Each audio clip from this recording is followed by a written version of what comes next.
Every year, over 80% of the world's traded goods, measured by volume, transported by sea. From smartphones and surgical gloves to steel coils and soybeans, container ships form the backbone of global commerce. But despite its scale and importance, the shipping industry remains largely invisible to consumers until something goes wrong. When the Ever Given blocked the Suez Canal on March 2021, the world paid attention. Since then, disruptions caused by port strikes, war-related attacks in the Red Sea, and extreme weather events have exposed the fragility of the system. This is a closer look at how the global shipping industry really works and why it can break so easily. Here's a little backstory on the container revolution and the man who made it happen. Before containerization, global shipping was labor-intensive and slow. Goods were loaded and unloaded manually, often requiring weeks in port. That changed in the 1950s with the introduction of standardized shipping containers, largely attributed to American entrepreneur Malcolm McLean. Today, shipping containers come in 20 and 40-foot standardized lengths. They allow cargo to move seamlessly between trucks, ships, and rail, dramatically reducing costs and transit times. This standardization also made it easier to plan shipping routes, improve port handling, and reduce damage to goods. The system became more reliable and efficient, which encouraged businesses to expand production and sourcing across borders. Warehouses could shrink in size since companies no longer needed to store as much inventory. Goods could now arrive just in time, which reshaped how modern businesses operate. The industry now operates using two key models: FCL, or full container load, where one customer fills an entire container, and LCL, or less than container load, where cargo from multiple shippers is consolidated into one container. This shift enabled the formation of global supply chains, where production is spread across continents. But it also increased interdependence and vulnerability. When one part of the system slows down or stops, it can delay goods for thousands of businesses worldwide. Up next, how do carrier alliances and global routes quietly control what shows up on your store shelves? Container shipping is dominated by a handful of large carriers operating in strategic alliances. The major players include Maersk, MSC, CMA CGM, COSCO, and Hapag-Lloyd. Through vessel sharing agreements, they reduce costs and optimize capacity across major trade lanes. These alliances allow multiple carriers to share space on the same ship, reducing the number of empty containers and improving fuel efficiency. Instead of each company operating its own vessel on every route, they pool resources to run fewer ships with more cargo. This model helps keep shipping prices competitive while lowering operating costs. These alliances control most of the world's container capacity and coordinate routes across high-volume corridors like Asia-Europe, Trans-Pacific, and Transatlantic. The routes are designed to maximize efficiency, with port stops selected for their cargo volume, geographic location, and connectivity to inland transport networks. For example, a container from Shanghai to Hamburg may pass through Singapore, transit the Suez Canal, and make stops at Mediterranean hubs before reaching Northern Europe. A voyage of this scale typically takes around 35 days.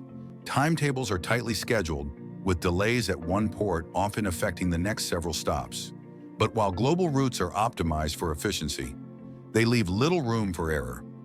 A disruption at a single transshipment hub or a missed connection can delay cargo for weeks. With so much consolidation, the failure of one vessel, or even one route, can ripple across global trade. Now that you know how ships travel the world, let's zoom into the docks with ports, cranes, and drayage, where the real hustle begins. This is the handoff point between ocean freight and inland logistics, and it's where precision matters most. Once a vessel arrives in port, the real work begins. Ports like Rotterdam, Los Angeles, and Shanghai operate around the clock using gantry cranes to offload containers. These are then sent to container yards where they await customs clearance or intermodal transfer. This process involves drayage, the short-haul transport of containers from port to warehouse or rail yard. Delays often happen here, especially if customs documentation is incomplete or inspections are required. Port efficiency varies significantly. According to the World Bank's Logistics Performance Index, Singapore consistently ranks among the best-performing ports, while others face chronic congestion and equipment shortages. Even minor bottlenecks can ripple through the system, delaying thousands of containers globally. Now that you've seen the ground-level pressure at ports, let's talk about the bigger storm: volatility, blank sailings, and congestion. Shipping rates are notoriously volatile. During the COVID-19 pandemic, container rates surged by over 500%, peaking at over $10,000 for a 40-foot container from China to the United States. These spikes were driven by port congestion, labor shortages, and a shortage of empty containers in key locations. As demand outpaced capacity, costs spiraled and delays multiplied across trade lanes. To manage overcapacity or disruptions, carriers may resort to blank sailings, canceling scheduled voyages. This reduces costs for the carrier, but creates downstream chaos for shippers, particularly those relying on just-in-time inventory models. Weather events, labor strikes, and geopolitical tensions, like recent attacks on vessels near the Red Sea, further destabilize this fragile equilibrium.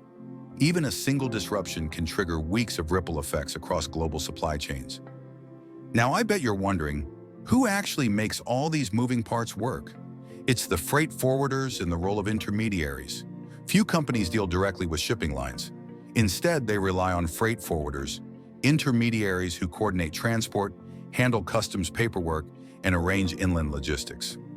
Freight forwarders are especially vital in LCL shipments, where goods must be consolidated, labeled, and documented meticulously.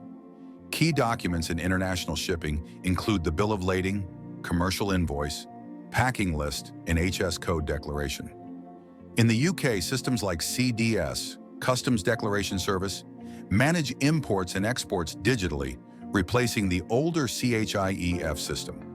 Global firms like DHL Global Forwarding and Kuehne plus Nagel act as logistics architects, planning routes, securing capacity, and ensuring compliance with international regulations. Finally, let's bring this full circle with real-world case studies from the shipping giants themselves.